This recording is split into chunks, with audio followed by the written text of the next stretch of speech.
Hello അസ്സലാമു അലൈക്കും, welcome back to my channel. അപ്പോൾ നമ്മളിന്ന് ഉണ്ടാക്കാൻ പോകുന്നത് അടിപൊളി ചമ്മന്തിയുടെ റെസിപ്പി ആയിട്ടാണ് വന്നിട്ടുള്ളത്. അപ്പോൾ ദോശക്കും ഇഡ്ഡലിക്കും പിന്നെ ചോറിന് സൈഡായിട്ടൊക്കെ കൂട്ടാൻ പറ്റുന്ന ഒരു അടിപൊളി ചട്നി ആയിട്ടാണ് വന്നിട്ടുള്ളത് കേട്ടോ. അപ്പോൾ ഇതെങ്ങനെ ഉണ്ടാക്കാമെന്ന് നോക്കാം. പെട്ടെന്ന് തന്നെ ഉണ്ടാക്കാൻ പറ്റും കേട്ടോ. പെട്ടെന്ന് നിങ്ങൾ വിചാരിക്കുന്നതിലേക്ക് പെട്ടെന്ന് തന്നെ ഉണ്ടാക്കാൻ പറ്റുന്ന ഒരു സാധനമാണ് കേട്ടോ. അപ്പോൾ നമ്മളിത് ചട്ടി എടുത്തിട്ടുണ്ട്. ചട്ടി എടുത്തിട്ട് അതിൽ കുറച്ച് എണ്ണ ഒഴിക്കുക. അത് എണ്ണ ചൂടാകുമ്പോൾ ഉഴുന്നിടുക കേട്ടോ. കടുകല്ലേ, ഉഴുന്നാണേ. അപ്പോൾ ഇതാ കുറച്ച് നുള്ളു ഉഴുന്നായിട്ട് ഇട്ടിട്ടുള്ളൂ.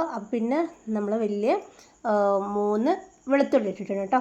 വലുതതിനെ കൂടെ 3 എടുത്ത്, ചെറുതാണെങ്കിൽ 4-5 എടുത്തിട്ടോ. അപ്പോൾ ആ രണ്ടും കൂടി ഒന്ന് ഇളക്കുക. നല്ല ഉഴുന്നൊരു ബ്രൗൺ കളർ ആവുന്ന വരെ ഒന്ന് ഇളക്കുക. പിന്നെ കഷ്ണം ഇഞ്ചി, കഷ്ണം കൂടുതലൊന്നും വേണം കേട്ടോ. നമ്മൾ കുറച്ച് ചട്നിയാണ് ഉണ്ടാക്കുന്നത്. അപ്പോൾ അതിനനുസരിച്ച് നിങ്ങൾ എടുക്കുക. അപ്പം ഇഞ്ചി എടുക്കുക. ഇഞ്ചി ഇട്ടിട്ട് ഒന്ന് ഇളക്കുക. പിന്നെ ഞാനൊരു 7-8 ചെറിയ ഉള്ളി എടുത്തിട്ടുണ്ട്. അപ്പോൾ നിങ്ങൾക്ക് അതിനനുസരിച്ച് ചെറിയ ഉള്ളി നിങ്ങൾക്ക് ചുവ ഇഷ്ടമാണെങ്കിൽ അത് കുറച്ച് കൂടുതലൊക്കെ എടുക്കുക കേട്ടോ. ഞാൻ 6-7 ചെറിയ ഉള്ളി എടുത്തിട്ടുള്ളത്. അത് നല്ലപോലെ ഇളക്കുക. എന്നിട്ട് വറ്റൽമുളക് എടുക്കുക. വറ്റൽമുളക് ഞാനൊരു 7 എടുത്തിട്ടുണ്ട്. അതിട്ടിട്ട് ഒന്ന് ഇളക്കുക കേട്ടോ. നല്ലപോലെ അതിന് കളർ വ്യത്യാസം വരുന്നവരെ ഒന്ന് ഇളക്കുക.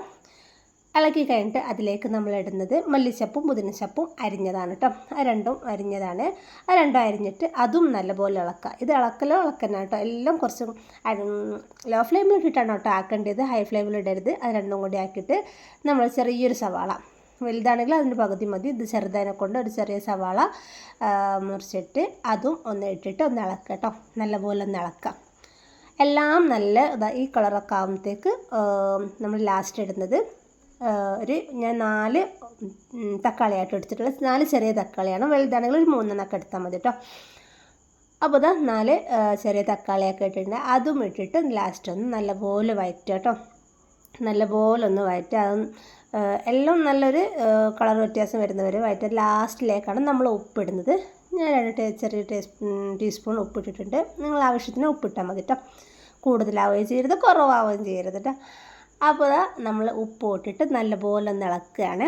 അപ്പോൾ ഇളക്കിയിട്ട് അതൊന്ന് ഇറക്കി വെക്കാം. ചൂടാറിയതിൻ്റെ ശേഷം നമ്മൾ ചൂടാറിയതിൻ്റെ ശേഷം മിക്സിയിൽ ഇട്ടാൽ മതി കേട്ടോ. ചൂട് കൊടുക്കരുത്. ചൂടാറിയതിൻ്റെ ശേഷം മൊത്തത്തിൽ മിക്സിയിലിടാം. എന്നിട്ട് മിക്സിയിലിട്ടിട്ട് അരച്ചെടുക്കുക കേട്ടോ. നല്ല അരച്ചെടുക്കുക. പിന്നെ കുറച്ച് നമ്മൾ ആ ചട്ടിയിലുള്ള കുറച്ചൊരു വെള്ളം ഒഴിച്ചിട്ട്, ഇത്തിരി കേട്ടോ, കൂടുതലൊന്നും ആവരുത്, കുറച്ച് വെള്ളം ഒഴിച്ചിട്ട് അതും കൂടി ഇതാക്കിയിട്ട് നമുക്ക് മിക്സിയിലിട്ട് അരിക്കുക കേട്ടോ. നല്ല പോലെ ഒന്ന് അരിയട്ടോ. അപ്പോൾ ഈ ഒരു പരുവത്തിലായിട്ടുണ്ട്. നല്ല പോലെ അരിഞ്ഞിട്ടുണ്ട്. നല്ല ടേസ്റ്റാണ് കേട്ടോ ഇത് ചട്നിക്കൊക്കെ. അപ്പോൾ ഈ ഒരു പരുവത്തിലായിട്ടുണ്ട്. പിന്നെ നമ്മൾ ആ ചട്ടിനെ എടുത്തിട്ടുണ്ട്. ആ ചട്ടി എടുത്തിട്ട് അതിൽ എണ്ണ പാർന്നിട്ടുണ്ട്. എണ്ണ പാർന്നതിന് ശേഷം കുറച്ച് കടുക് കേട്ടോ ഇടുന്നത്. ഇപ്പോഴാണ് കടുക് ഇടുന്നത്. കുറച്ച് കടുകിടുക. അത് പൊട്ടുന്ന സമയത്ത് അതിലേക്ക് കുറച്ച് കറിവേപ്പില ഇടുക. മുളക് ഇടുക കേട്ടോ. വറ്റൽമുളക് ഇടുക. 2 വറ്റൽമുളക് ഇട്ടാണ് എടുത്തിട്ടുള്ളത്. അപ്പോൾ 2 വറ്റൽമുളക് ഇട്ടിട്ട് പിന്നെ ലാസ്റ്റ് കുറച്ച് കറിവേപ്പില ഇടുക കേട്ടോ. കുറച്ച് കറിവേപ്പില ഇട്ടിട്ട് പൊട്ടിയതിന് ശേഷം ഇതിലേക്ക് നമ്മൾ ഉണ്ടാക്കി വെച്ച അതിലേക്ക് ഒഴിക്കുക കേട്ടോ. ഞാനത് മിക്സിയിൽ തന്നെയാണ് കേട്ടോ ഒഴിക്കുന്നത്. നമുക്ക് പെട്ടെന്ന് തന്നെ വേഗം കൂട്ടാം. അങ്ങനെ നമ്മളെ അടിപൊളി ചമ്മന്തി റെഡി ആയിട്ടുണ്ട്. പെട്ടെന്ന് ഈസി ആയിട്ട്, തേങ്ങ വേണ്ട, ഒന്നും വേണ്ട കേട്ടോ. ഇത് തക്കാളിയാണ്, മെയിനായിട്ട് തക്കാളിയാണ് കേട്ടോ. അപ്പോൾ അടിപൊളി ടേസ്റ്റ് ഉണ്ട്. അപ്പോൾ നിങ്ങളൊന്ന് പരീക്ഷിച്ച് നോക്കാം. നാളെ ദോശ ഉണ്ടാക്കുക, അല്ല ഇഡ്ഡലി ഉണ്ടാക്കുക കേട്ടോ.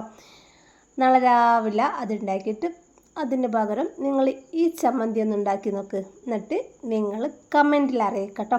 പിന്നെ ആദ്യമായിട്ടാണ് വീഡിയോ കാണുന്നവരാണെങ്കിൽ സബ്സ്ക്രൈബ് ചെയ്യുക, ലൈക്ക് ചെയ്യുക, ഷെയർ ചെയ്യുക. സബ്സ്ക്രൈബ് ചെയ്യാണ്ട് വീഡിയോ കാണരുത് കേട്ടോ. അപ്പോൾ എന്തായാലും സബ്സ്ക്രൈബ് ചെയ്യുക, പരീക്ഷിച്ച് നോക്കുക, കമൻറ്റിൽ അറിയിക്കുക കേട്ടോ. അപ്പോൾ ഇൻഷാ അല്ലാഹ് അടുത്ത വീഡിയോ ആയിട്ട് വീണ്ടും കാണാം. അതുവരേക്കും ടേക്ക് കെയർ. Bye bye. അസ്സലാമു അലൈക്കും.